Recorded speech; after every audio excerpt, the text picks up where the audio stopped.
เด้อนี่มาเบิ่งจุดชมวิวเด้องามแท้ๆสภาพโอ้โห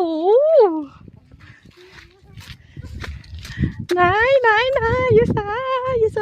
จุดชมวิวโอ้งามโอ้ไอ้ถ่ายรูปรวมไปถ่ายรูปรวมที่นี่เด้โอ้ยคอนเทนต์กูได้เลยคอนเทนต์บอกอ่ะพี่ไม่เปิดบ้าสวัสดีก่อนเอาเบาโอเคก็แล้วมันก็ลาย บอที่ไปเฮ็ดคอนจะไปทายยูบอลเก็บเพลง ถ้าเกิดจะตัดจะอันชนะใช้กัน โอ้ลุงอันนี้มันเหวเลยเลิกเลย เตะอะไรเจ๊ ได้แล้วมั้งครับพี่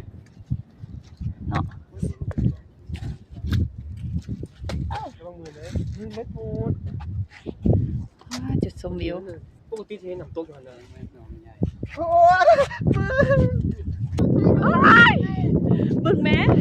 ตอนนี้กำลังท้องฟ้ากำลังเปิดหมอกเห็นวอนี่นะทุกคนเอ้ยอุ้ยได้อย่างได้กล้องชัดๆดีเนาะ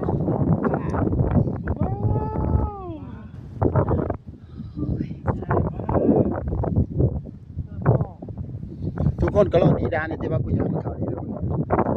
มีท้องฟ้าเปิด ดีดานี่ที่ว่า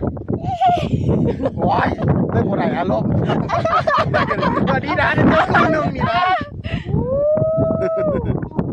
งามเด้งามโอ้ยงามแหละเด้อวิว พี่หน่อยเลยอุ้ยตอนไม่ งามแต่ว่าเสียดายมีหมอกบางตอนนั้นหมอกฟ้าเปิดด้วยเห็นน้ำตกน้ำได้หันแถวนั้นนะ ดื่มพลัง กูรอดหาแสงแดด